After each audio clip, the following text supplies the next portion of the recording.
Green line کا جو منصوبہ ہے اس کی بھی ایکسٹینشن کی جا رہی ہے اور عنقریب وزیر اعظم شہباز شریف اس کی ایکسٹینشن کا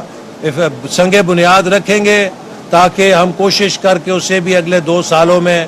مکمل کریں، جس سے گرین لائن کا فائدہ زیادہ سے زیادہ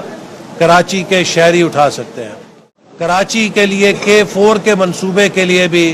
ہم نے فنڈ جاری کیے ہیں۔ 140 ارب کا منصوبہ ہے، اس سال 8 ارب روپے رکھے گئے ہیں اور جب مزید فنڈ درکار ہوں گے وہ مزید فنڈ دیے جائیں گے۔ میں امید کرتا ہوں کہ K4 کے منصوبے سے جو ملحقہ اس کا ڈسٹریبیوشن کا منصوبہ ہے، کیونکہ جب تک وہ مکمل نہیں ہوگا K4 منصوبہ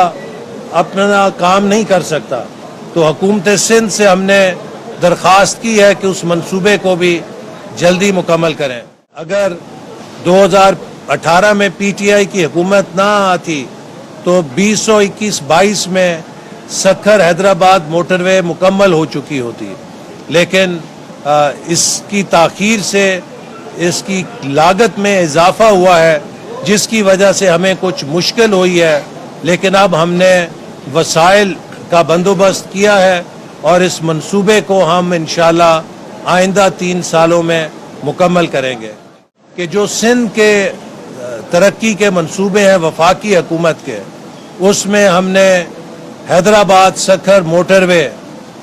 پر کام شروع کر دیا ہے اور عنقریب انشاءاللہ وزیر اعظم شہباز شریف سکھر حیدرآباد موٹر وے کا سنگ بنیاد رکھیں گے اور اگلے 3 سالوں میں ہمارا ٹارگٹ ہے کہ اس منصوبے کو مکمل کیا جائے۔ دیکھیے، پہلی بات یہ ہے کہ یہ بدقسمتی ہے کہ ماضی میں ہم نے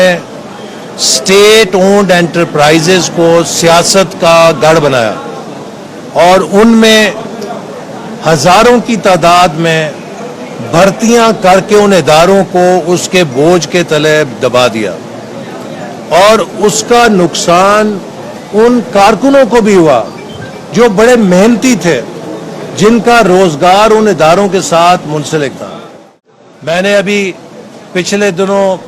چیئرمین پیپلز پارٹی کا بیان سنا،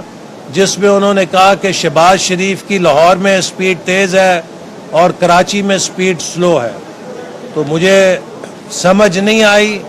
چونکہ شہباز شریف کی سپیڈ تو اب اسلام آباد چلی گئی ہے، لاہور میں ان کی سپیڈ بحیثیت وزیر اعلیٰ پنجاب تھی، تو میرا خیال ہے کہ شاید چیئرمین پیپلز پارٹی اپنے وزیر اعلیٰ کو یہ کہنے کی کوشش کر رہے تھے کہ آپ بھی شہباز شریف سپیڈ کے اوپر چلیں۔